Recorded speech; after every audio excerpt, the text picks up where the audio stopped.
good morning po sa inyo lahat mga kaibigan. Welcome po sa ating YouTube account, Kuya Elmer TV.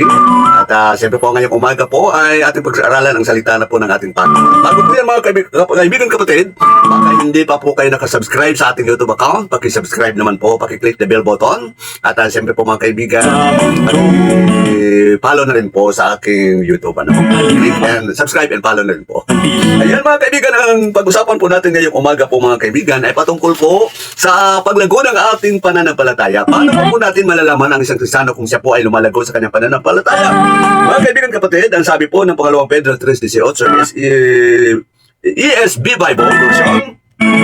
Sabi po niya, sa halip patuloy kayong lumalago at sa kagandahang loob ng ating Panginoon at tagapagligtas na si Jesucristo at pinakilala sa kaniyang kalulatian ngayon at magpakailanman.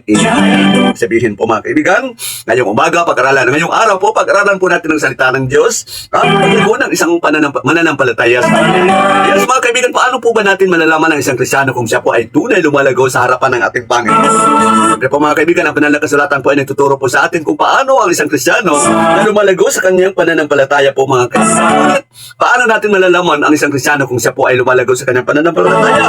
Ang punto po mga kaibigan, ang isang Kristiyano po na lumalago ang kanyang pananampalataya kung siya po ay laging nananalangin at nagpapasalamat sa ating Panginoon sa lahat ng bagay na kanyang natanggap. Yes po mga kaibigan, sapagkat po, ang sabi po ng Panginoon, ang sabi ni Apostol Pablo sa unang Pedro 5:17, manalangin kayo lagi. Ibig sabihin, kinakailangan po natin na manalangin lagi upang makikita ng ating Panginoon na tayo po ay lumalago sa ating pananampalataya sa kanyang mga kaibigan.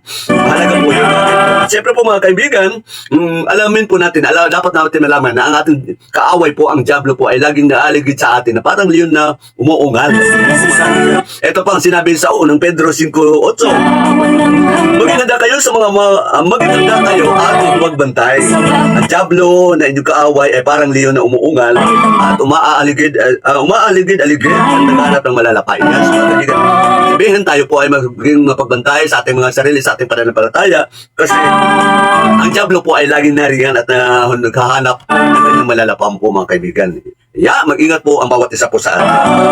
Kinakailangan na tayo po ay manalangin po mga kaibigan. Sapagkat po, ang panalangin po, yun po yung paraan po natin kung paano tayo makipag-usap sa Diyos.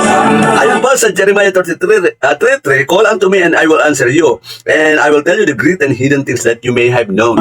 Sabihin, kung tayo po ay manalangin, talagang tutugunin tayo sa ating Panginoon at makikita niya ang mga bagay ni kailanman hindi pa po natin nakikita. Pangalawang punto po mga kaibigan, kinakailangan po na bawat Kristiyano ay magbasa ng banal na kasulatan. Mahalaga po na tayo ay magbasa ng banal na kasulatan.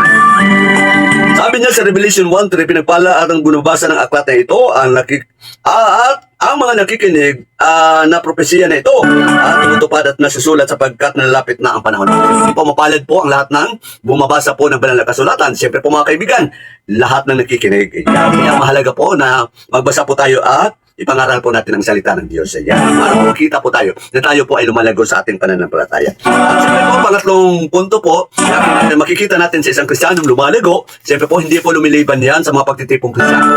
Isang po man, o Joseph man, anong klase po.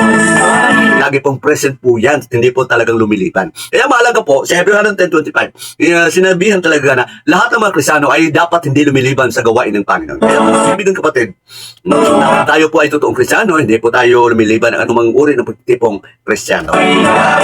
Sana po mga kaibigan, may napulot kayong aral sa ating pinag-aralan ngayong umaga. At huwag niyong kaligtaan na i-subscribe ang ating YouTube account para naman po makatulong din po kayo sa ating pangaral ng salita ng Diyos. Hit na rin ang bell button. Pakishare na rin po mga kaibigan. Magandang umaga, maraming salamat po mga kaibigan at pagpalain po tayo ng ating pong may kapal. God bless everyone.